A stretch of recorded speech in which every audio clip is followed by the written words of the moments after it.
बच्चे विरोध कर रहे हैं पेपर लीक को लेकर, अनशन पर भी बैठे हैं महान नेता। लेकिन क्या कहेंगे कि जंतर मंतर पर जो आपका प्रोटेस्ट है सफल हो पाएगा? क्या सफल होगा? स्टेटहुड मिल पाएगी जिसके लिए आप जा रहे हैं? हम देख रहे हैं कि बहुत जरूरत। आप पत्रकारों को करना चाहिए, ये तो पत्रकारों के आप लोगों की डिमांड नहीं है। आप लोग जम्मू कश्मीर के रहने वाले नहीं है। हम तो प्रोटेस्ट कर रहे हैं सर, कोई सुनने वाला ही नहीं। सुनिए मेरी बात, सुनने वाले सब कुछ होता है, लेकिन पत्रकार जम्मू कश्मीर का उनकी बहुत बड़ी जिम्मेवारी है, और खासकर जम्मू सूबे की जो पत्रकार है उनका बहुत बड़ी जिम्मेवारी इसलिए है कि हमें ये सोचना पड़ेगा कि हमने क्या करना है। हम एक साइड दूसरी स्टोरी चलाते हैं, दूसरी साइड दूसरी स्टोरी चलाते हैं। रही बात कि नेशनल कॉन्फ्रेंस की जिम्मेवारी नहीं है स्टेटहुड की, खाली ये जम्मू कश्मीर के अगर लोग चाहते हैं, अगर आप चाहते हैं, आपके आस पड़ोस के लोग चाहते हैं, जो आदमी चाहता है, ये सबकी जिम्मेवारी है। और अगर जिम्मेवारी अगर आप समझते हैं कि हमें स्टेटहुड चाहिए तो हर आदमी को फिर निडरता से और खुल के सामने आना पड़ेगा। रही बात जहाँ तक नेशनल कॉन्फ्रेंस की ताल्लुक है कि हमारे मैनिफेस्टो में हमने ये वादा किया था जम्मू कश्मीर के लोगों के साथ कि हम जम्मू कश्मीर की जो खोई हुई शिनाख्त है, जो महाराजा हरि सिंह का स्टेट था, उस जो हमारा स्टेट तोड़ के हमें एक यूटी बनाया गया, उस यूटी को हम दोबारा से स्टेट में बदलने के लिए कोशिश करेंगे। और इसके लिए जब हिंदुस्तान के हमारे प्रधानमंत्री, हमारे होम मिनिस्टर साहब ने हिंदुस्तान के, उन्होंने वादा किया था जम्मू कश्मीर के लोगों से इलेक्शन के टाइम कि जब भी इलेक्शन खत्म होंगे उसके बाद हम स्टेटहुड वापस कर देंगे, स्टेट का दर्जा जम्मू कश्मीर को वापस दे देंगे। बट आज डेढ़ साल हो गया, 18 महीने हो गए हैं उमर अब्दुल्ला सरकार बने हुए, और आज तक ये स्टेट का दर्जा बहाल नहीं किया गया। हम जो जम्मू कश्मीर की जो बीजेपी है, जो रोज बातें करती है, रोज नेशनल कॉन्फ्रेंस के ऊपर उमर अब्दुल्ला सरकार के ऊपर इल्जाम लगाती है, हम बीजेपी के लोगों को पूछते हैं क्या आपका वादा नहीं है जम्मू कश्मीर को स्टेट का दर्जा बहाल करना? जब तक स्टेट का, क्योंकि जम्मू कश्मीर को स्टेट का दर्जा बहाल करना इसलिए नहीं है कि उमर अब्दुल्ला सरकार को फायदा है। मुझे क्या फायदा होगा? मैं आज जम्मू कश्मीर का डिप्टी चीफ मिनिस्टर हूँ, उमर साहब चीफ मिनिस्टर है। हमें जो आप लोगों ने हमें जो चुन के भेजा है, हम तो बैठे हैं अपने ओहदों पे, लेकिन हम लोगों को डिलीवर करना चाहते हैं। आज घर घर में बच्चा बेरोजगार है, उस बच्चे को रोजगार कैसे देंगे? हम एक डेली वेज नहीं लगा सकते।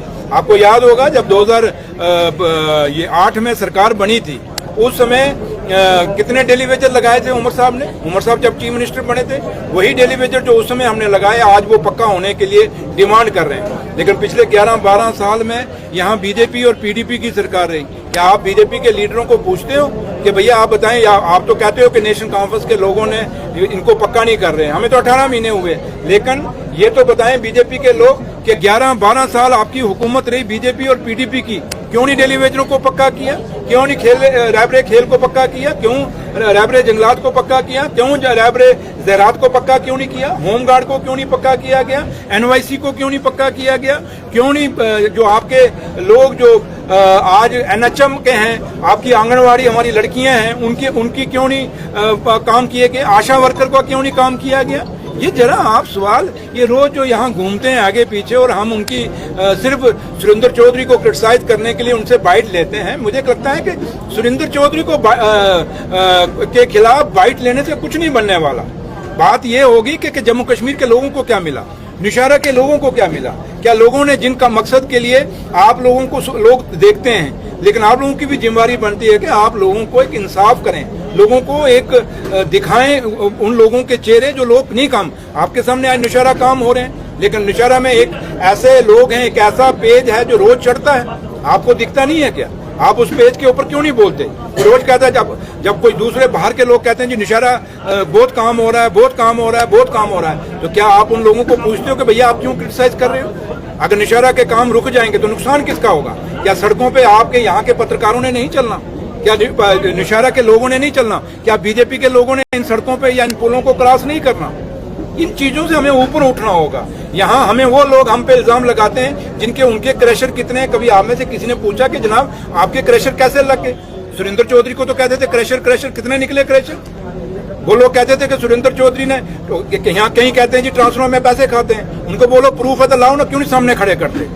ये चीजें हैं जो आप लोगों को, हमको नहीं पूछनी चाहिए, आपको खुद करनी चाहिए। इसलिए स्टेट का दर्जे की अगर आप बात करते हैं, हम अपनी जिम्मेवारी समझते हैं, इसलिए 20 तारीख को हम जंतर मंतर पे जा रहे हैं। और जंतर मंतर पे जाके हम अपने प्रधानमंत्री से डिमांड करने जा रहे हैं, हम अपने होम मिनिस्टर देश के उनके डिमांड करने जा रहे हैं कि जो वादा आपने हमसे किया था इलेक्शनों से पहले वो वादा निभाइए। आपने आज तक जम्मू कश्मीर के साथ जो वादे किए वो निभाए, लेकिन ये वादा आप क्यों नहीं निभा रहे स्टेट का? हमारा स्टेट का दर्जा बहाल करिए ताकि हम लोग सरकार एक इंडिपेंडेंट होकर अपने काम कर सके और लोगों के मुश्किलों और मुसीबतों को हल कर सके। Thank you sir. ये रोड की भी बैड कंडीशन है सर, आपने देखा कई जगहों से बनी है, क्या बहुत बड़ी करप्शन हुई है? रोज होगा कोई ना कोई इस सर जो रोड बनी है, हाईवे नेशनल हाईवे जो बना है सर, वो किसने डिवाइडर सर जिसने भी बनाया, क्या उसमें अब आपने सवाल छेड़ा, पूछ लीजिए थोड़ा। जो एसआरएम के यहाँ कंपनी के साथ जो पार्टनर थे, यहाँ लमेड़ी का एक आदमी पार्टनर था ना एसआरएम कंपनी में, उसने पूरा रोड बनाया था, उसी के क्रैशर से पूरा मटेरियल लगा, अलाइनमेंट पूरी उसकी खराब है,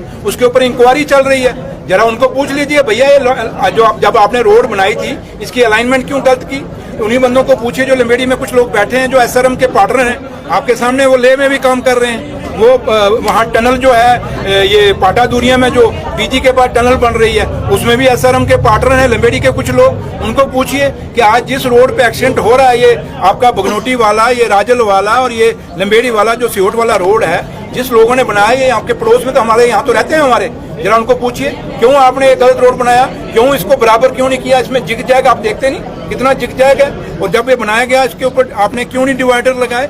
तो लगे जरा इनको पूछिए, ये रोज यहाँ घूमते हैं एक पीला सा कुर्ता पजामा पहन के, उनको जरा पूछ लीजिए। सर नहर का भी इशू है, खत्म हो चुकी है, लिफ्ट की भी बात की गई सर, नहर की बहुत बड़ी प्रॉब्लम, लमेड़ी तक सर पानी नहीं और जो बनी है। मैं मानता हूँ, लेकिन कुछ चीजें मैंने आपको पहले ही कहा मुश्किलें बहुत हैं सर। अब तो आप उम्मीद है, हम क्यों स्टेट मांग रहे हैं, हम स्टेट क्यों मांग रहे हैं? यही बात के लिए कुछ चीजें आपको समझनी पड़ेगी।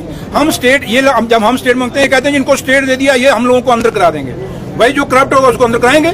लेकिन जहां तक हम स्टेट क्यों मांग रहे हैं, जम्मू कश्मीर को जो फंडिंग हो रही है वो यूटी के मुताबिक हो रही है। जब हमें, लेकिन हमारी जरूरतें क्या हैं वो एक स्टेट के मुताबिक है, और जब हमारी जरूरतें स्टेट के मुताबिक हैं, पैसा हमें यूटी के बराबर आएगा। जितना लद्दाख यूटी को मिलता है उतना हमें मिलता है, जितना चंडीगढ़ यूटी को मिलता है या दिल्ली यूटी को मिलता है इतना हमें मिलता है। लेकिन जम्मू कश्मीर एक स्टेट का दर्जे का था और उसकी जरूरतें आज एक स्टेट की हैं, लेकिन पैसा जब हमें एक यूटी का आएगा, मुझे बताएं कैसे हम इतना खर्चा करेंगे?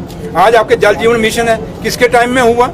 यहाँ आपके सामने लोगों ने लोहे की पाइपें लगानी थी तो प्लास्टिक की लगाई, किसके दौर में लगी? और जो ठेकेदार हैं पार 3-4 तो मैं सरपंचों को जानता हूँ यहाँ पार के हैं, और किसके बंदे हैं वो? ये जो रोज जो पेज पे चढ़ाते हैं उनके बंदे हैं ना। उनको पूछे कि सफर तो जनता कर रही है, सुनिए ना, सफर नहीं, पूछिए ना उनको, आप पूछिए, आपकी जिम्मेवारी बनती है कि भैया आप बड़ी जिम्मेवारी पर आप बड़ी रोज बातें करते हो, बताओ लोहे की पाइपों की जगह आपने प्लास्टिक की पाइपें क्यों लगाई पीएचई में? जरा उनसे सवाल पूछ लीजिए, मैं क्या क्या जाता हूँ आपको। पीडीपी और बीजेपी कहती है कि नेशनल कॉन्फ्रेंस ने बैकडोर जो नौकरियां दी हैं, सर क्या कहेंगे इसके ऊपर? मैंने कहा ना, जहां तक ये इल्जाम लगाना बड़ा आसान है।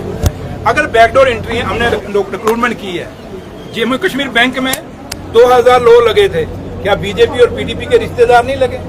खादी विलेज इंडस्ट्री बोर्ड में उसका चेयरमैन हूँ, आज भी मेरे पास फाइल है सुप्रीम कोर्ट से, वो हारे हैं केस, ये बीजेपी और पीडीपी वाले, इनके बच्चे, इनके परिवार के लोग। और वो जो 150 बंदा लगा, वो किसका लगा था? वो बैकडोर नहीं थी। ऐसे ही आपके स्पोर्ट्स काउंसिल में कितने लगे, ऐसे ही टूरिज्म में कितने लगे, इन्होंने खुद लगाए। रही आउटसोर्सिंग कोई नौकरी नहीं होती, ये ठेकेदार एक सप्लाई देता है। जैसे आप हॉस्पिटल निशान में ही देख लीजिए, यहाँ आउटसोर्सिंग से जो बच्चे लगे, क्या वो मुलाजिम है? वो आज भी बाहर है बेचारे, कल भी बाहर है। जिस दिन ठेकेदार के साथ थोड़ी सी बात करेंगे, ठेकेदार उठा के बाहर फेंक देगा। इसलिए ये आउटसोर्सिंग से अगर लोग कोई ठेकेदार के थ्रू लगे हैं तो इसको रिक्रूटमेंट नहीं कहते। लेकिन ये आउटसोर्सिंग का कल्चर लाया किसने, ये तो थोड़ा पता करिए। ये बीजेपी और पीडीपी लेके आई थी। यहाँ तो एक ऐसा बंदा भी है जो लमेड़ी का, जिसका हैंडीकैप है, जिसका कान कटा हुआ है, वो पहले पुलिस में एसपीओ लगा, आज वो पक्का हो गया। वो किसका रिश्तेदार है, जरा पूछ लेना थोड़ा लमेड़ी वालों से।